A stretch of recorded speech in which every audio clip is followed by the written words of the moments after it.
नमस्कार, मैं दिशा उपाध्याय आप सभी लोगों का इस वीडियो क्लास में स्वागत करती हूँ। अभी तक हमने जो पढ़ा है वो कक्षा 9वीं अर्थशास्त्र का फर्स्ट चैप्टर पालमपुर गांव की कहानी को कंप्लीट कर लिया है और दूसरे चैप्टर संसाधन के रूप में लोग पीपल एज रिसोर्स को स्टार्ट किया था, जिसमें हमने इंट्रोडक्शन क्लास ली हुई थी और उसमें हमने बेसिकली यह देखा था कि किस तरह से जो जनसंख्या है या लोग हैं वो उत्पादक परिसंपत्ति बन जाते हैं और किस तरह से वो दायित्व या लायबिलिटी बन जाते हैं, इसके बारे में मैंने आपको बताया हुआ था।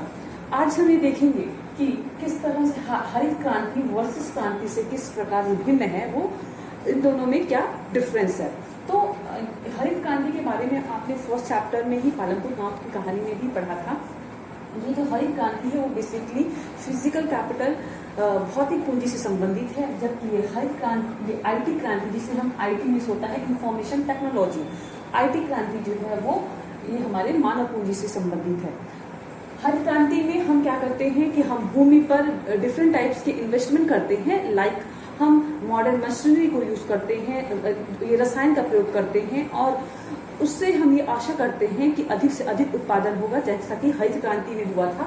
गेहूं और चावल का सबसे ज्यादा उत्पादन हुआ था क्योंकि हमने उस समय HYV सीड्स का प्रयोग किया था, हमने रसायन का प्रयोग किया था और मॉडर्न मशीनरी का प्रयोग किया था, जिससे हमारा उत्पादन बहुत ज्यादा बढ़ा था।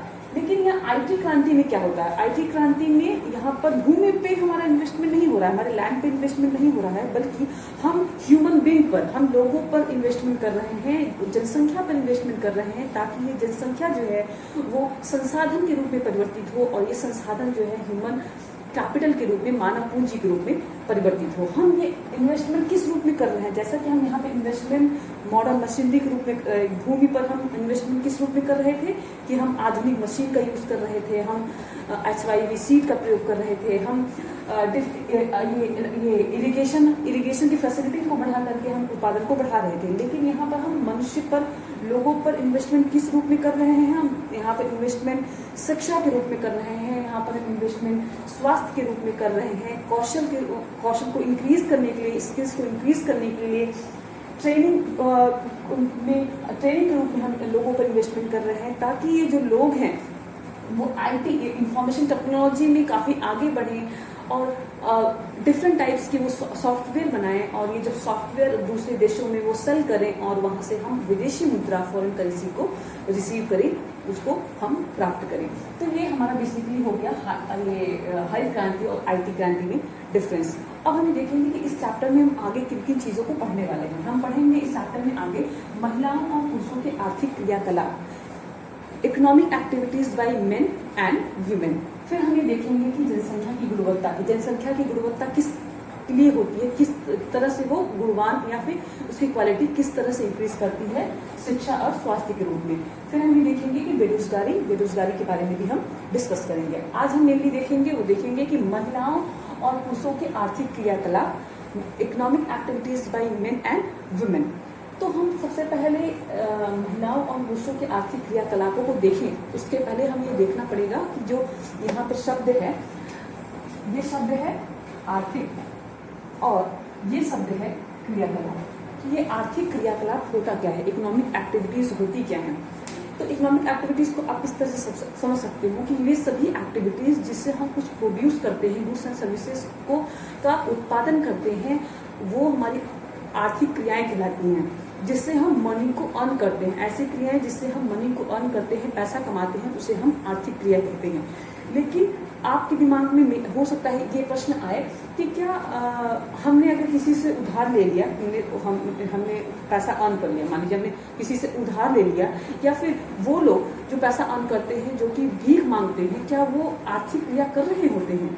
नहीं, वो आर्थिक क्रिया नहीं कर रहे होते हैं। यहाँ पर आर्थिक क्रिया का मतलब है कि वे सभी क्रियाएं जो कि जिन क्रियाओं को करने से देश का विकास जो होता है, विकास जो है वो होता है, और ऐसे वो क्रियाएं जो कि देश के विकास में अपना योगदान देती हैं, उन्हें हम आर्थिक क्रिया कहते हैं। वे सभी क्रियाएं ही हमारी आर्थिक क्रिया में आएंगी जो कि हमारे देश के विकास में योगदान देती हैं। तो इन आर्थिक क्रियाओं को 3 क्षेत्रों में विभाजित किया गया है, जिसे हम बोलते हैं पहला प्राथमिक क्षेत्र, द्वितीय क्षेत्र और तृतीय क्षेत्र। इसे हम प्राइमरी सेक्टर, सेकेंडरी सेक्टर और इसे हम टर्सरी सेक्टर या फिर सेवा क्षेत्र या सर्विस सेक्टर कहते हैं।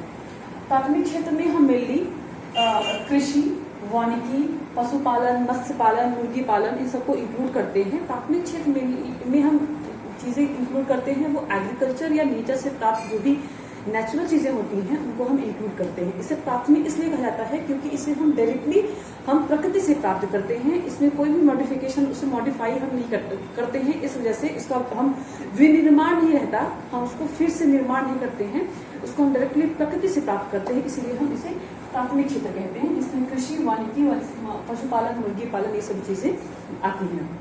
द्वितीय क्षेत्र में क्या है, जिसे हम सेकेंडरी सेक्टर कहते हैं। द्वितीय क्षेत्र मतलब में हम इंक्लूड करते हैं विनिर्माण। जब हम प्राथमिक क्षेत्र से की चीजों को ले जा करके फैक्ट्री में विनिर्माण करते हैं तो उसे हम बोलते हैं द्वितीय क्षेत्र। जैसे कि हम अगर प्राथमिक क्षेत्र के चने से हमने अगर बनाया बेसन फैक्ट्री में तो ये हो गया विनिर्माण और ये आएगा द्वितीय क्षेत्र में, क्योंकि यहाँ पे फैक्ट्री में जो चीजें बनती हैं प्राथमिक क्षेत्र से ला करके वो हमारे द्वितीय क्षेत्र में आती हैं।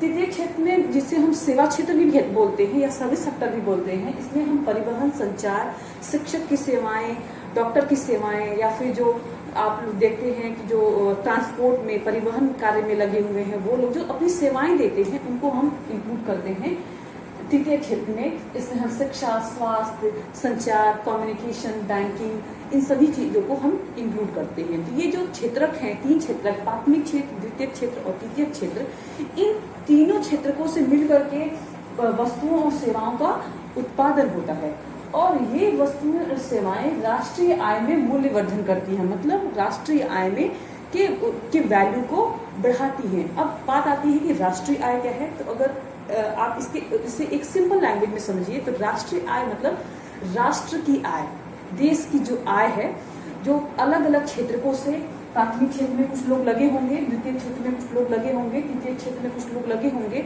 और वो जो अपने योगदान दे रहे हैं, जो क्रियाएं कर रहे हैं, उससे देश के विकास में वो अपना योगदान दे रहे हैं। इससे पूरे देश के स्तर पर देश की आय बढ़ती है, उसे हम राष्ट्रीय आय बोलते हैं। वैसे इसका इन सब जो टर्म्स है इसका मैं एक अलग से वीडियो बनाऊंगी ताकि आप उसको और बेहतर ढंग से समझ लीजिए। अभी के लिए सिर्फ इतना ही आप समझिए कि राष्ट्रीय आय मतलब देश की आय, पूरे देश के स्तर की, पूरे देश की आय जो होती है उसको हम राष्ट्रीय आय कहते हैं। और इन सभी तीनों क्षेत्रकों से ही जो वस्तुओं और सेवाओं का उत्पादन होता है और उस उत्पादन से ही राष्ट्रीय आय में मूल्यवर्धन होता है, उसकी वैल्यू जो है वो बढ़ जाती है। अर्थव्यवस्था के क्षेत्रक में हमने देखा कि हमने प्राथमिक क्षेत्र, द्वितीय क्षेत्र और तृतीय क्षेत्र को पढ़ लिया है। अब हम देखेंगे कि अर्थव्यवस्था के जो क्षेत्रक हैं, जो आर्थिक क्रियाओं के आधार पर या आर्थिक क्रियाओं के जो भाग हैं वो भाग 2 होते हैं। 2 प्रकार के भाग हैं, वो है ये बाजार क्रियाएं और दूसरा है गैर बाजार क्रियाएं, मार्केट एक्टिविटी और नॉन मार्केट एक्टिविटी। बाजार क्रियाओं में हम वे सभी क्रियाएं आती हैं जिसका उद्देश्य जो है वेतन या फिर लाभ कमाना होता है। क्योंकि जो प्राथमिक क्षेत्र, द्वितीय क्षेत्र और तृतीय क्षेत्र से जो भी वस्तुएं, सेवाएं जो हैं वो उत्पादित होती हैं उसे हम बाजार तक ले जाते हैं और बाजार में ले जाने का हमारा उद्देश्य जो होता है वो होता है लाभ को कमाना। तो ये बाजार में जो भी चीजें जाती हैं वो बाजार क्रियाएं होती हैं। लेकिन गैर बाजार क्रियाओं में क्या होता है कि हम उन्हें, उन वस्तुओं को, सेवाओं को हम बाजार तक नहीं ले जाते बल्कि हम स्व उपभोग के लिए, अपने सेल्फ कंजप्शन के लिए रख लेते हैं। उसे जिन वस्तुओं सेवाओं को हम सेल्फ कंजप्शन के लिए रख लेते हैं उसे हम बोलते हैं गैर बाजार क्रियाएं। अब यहाँ पर ऐतिहासिक या सांस्कृतिक किसी भी कारण से महिलाओं और पुरुषों के बीच श्रम का विभाजन है। ये अक्सर होता है, ये होता आ रहा है कि घर का काम जो है महिलाएं करती हैं, बाहर का काम जो है पुरुष करते हैं और बाजार क्रियाओं में पुरुष जो है ज्यादा शामिल होते हैं और गैर बाजार क्रियाओं में जो कि घर के स्तर पर होती हैं वो उसमें महिलाएं शामिल होती हैं। उनके जो घर के जो कार्य होते हैं उसको हम हमारे राष्ट्रीय आय में, हमारे देश की आय में शामिल नहीं किया जाता है, उसे हम इकोनॉमिक एक्टिविटी का पार्ट नहीं मानते हैं। तो ये जो डिफरेंशिएशन है, ये जो हम उसको डिफरेंशिएट कर रहे हैं महिलाओं पुरुषों को उनके श्रम के आधार पर, तो ये मेनली जो है वो किस कारण से है, वो मेनली कारण, उसका कारण है शिक्षा और कौशल। क्योंकि जब वो बाजार में महिलाएं जाती हैं और कोई भी कार्य करती हैं वहाँ पर, तो उनकी शिक्षा और कौशल के आधार पर उनकी आय का निर्धारण होता है कि उनको कितनी आय दी जाएगी। क्योंकि महिलाएं कम शिक्षित, अब तो शिक्षा का स्तर महिलाओं में बढ़ रहा है, लेकिन पहले के समय में महिलाएं कम शिक्षित होती थी, उनके पास कौशल कम होते थे, तो उनके आय का निर्धारण उसी आधार पर, शिक्षा और कौशल के आधार पर होता था, और पुरुषों को उनसे ज़्यादा वेतन मिलता था, महिलाओं को उनसे कम वेतन मिलता। अभी भी ये धारणा है कि महिलाओं में जो शिक्षा का स्तर है वो बहुत कम है और उनमें जो कौशल का स्तर है वो बहुत कम है। तो इस तरह से जो आर्थिक क्रियाकलाप हैं वो बाजार, गैर बाजार के आधार पर होते हैं। जो हमारे अर्थव्यवस्था के क्षेत्रक हैं वो प्राथमिक, द्वितीय और तृतीय क्षेत्र के आधार पर विभाजित हैं। आशा करती हूँ कि आज की क्लास आपको समझ में आई होगी। मैं आपको फिर से रिवाइज कर देती हूँ कि मैंने आज आपको क्या क्या चीज़ें बताई। मैंने आपको बताया कि किस तरह से जो जनसंख्या है वो परिसंपत्ति या उत्पादक परिसंपत्ति या फिर दायित्व हो जाती है। हरित क्रांति वर्सेस IT क्रांति क्या होता है, दोनों में डिफरेंस क्या है, और economic activities by main and women, महिलाओं और पुरुषों के जो आर्थिक क्रियाकलाप हैं वो किस तरह से होते हैं। अर्थव्यवस्था के क्षेत्र को हम 3 भागों में विभाजित करते हैं, प्राथमिक क्षेत्र, द्वितीय क्षेत्र और तृतीय क्षेत्र। अगर इसके बारे में आपको डिटेल में पढ़ना है तो मैं आपको एक वीडियो का लिंक डिस्क्रिप्शन बॉक्स में दे दूंगी। आप अर्थव्यवस्था के क्षेत्र के बारे में और डिटेल में जान सकते हैं। इसके बाद हमने देखा कि अर्थव्यवस्था के जो आर्थिक क्रियाएं हैं उसके 2 भाग होते हैं, जिसे हम बाजार क्रियाएं और गैर बाजार क्रियाएं कहते हैं, और उसके बारे में हमने ये चीज़ें पढ़ी। आज की जो मैंने आपको पढ़ाया संसाधन के रूप में, लोग के संसाधन क्या है, मानव पूंजी क्या है, और महिलाओं और पुरुषों के जो आर्थिक क्रियाकलाप हैं वो क्या हैं, अर्थव्यवस्था के क्षेत्रक और आर्थिक क्रियाओं के जो भाग हैं, उससे आपकी बुक में किस तरह के प्रश्न हैं जो कि काफ़ी इम्पोर्टेंट है, आपके एग्ज़ाम में पूछे जाते हैं। उन प्रश्नों को आप यहाँ पर देख सकते हैं। देखिए प्रश्न आप अपने किताब के लास्ट में देखेंगे तो अभ्यास में आपको इस तरह से कुछ प्रश्न दिखाई देंगे। पहला प्रश्न है अभ्यास, संसाधन के रूप में लोग से आप क्या समझते हैं। दूसरा प्रश्न है मानव संसाधन भूमि और भौतिक पूंजी जैसे अन्य संसाधन से कैसे भिन्न है, कि मानव पूंजी किस तरह से भौतिक पूंजी से भिन्न है। मैंने आपको ये चीज़ें बताई हुई हैं। किस तरह से शिक्षित लोग या शिक्षा जो है वो मानव पूंजी में अपना इम्पोर्टेंट रोल प्ले करता है। स्वास्थ्य किस तरह से अपना इम्पोर्टेंट रोल प्ले करता है, और हमें जब हम कामयाब हम होने के लिए स्वास्थ्य की क्या भूमिका होती है, आपको इस बारे में इन सब क्वेश्चंस को आपको अपनी कॉपी में नोट डाउन करना है। प्राथमिक, द्वितीय, तृतीय क्षेत्रों में किस तरह से विभिन्न आर्थिक क्रियाएं संचालित की जाती हैं, ये मैंने आपको आज ये बताई। आर्थिक और गैर आर्थिक क्रियाओं में क्या अंतर है, आर्थिक क्रियाएं या गैर आर्थिक क्रियाएं, या फिर आप इसको कह सकते हैं बाजार क्रियाएं या फिर गैर बाजार क्रियाएं, ये दोनों एक ही होती हैं। ये मैंने आपको एक क्वेश्चन बता दिया। महिलाएं क्यों निम्न वेतन वाले कार्यों में नियोजित हैं, ये भी आपको मैं बताया, क्योंकि महिलाओं में शिक्षा का स्तर या कौशल का स्तर एज़ कम्पेयर टू जो मेन हैं उसके कंपेरिजन में कम है। इस वजह से वो निम्न वेतन वाले कार्यों में ज़्यादा जाती हैं, वहीं पर उनको लिया जाता है, क्योंकि ऐसा माना भी जाता है, लोगों में ये धारणा भी है कि जो महिलाएं हैं वो शिक्षित कम होती हैं या उनमें कौशल का अभाव होता है। अब नेक्स्ट क्लास में हम बेरोजगारी के बारे में पढ़ेंगे और उन चीज़ों को और डिटेल में डिस्कस करेंगे। इतने सारे क्वेश्चंस के आप आंसर अपने कॉपी में नोट डाउन कर सकते हैं। Thank you.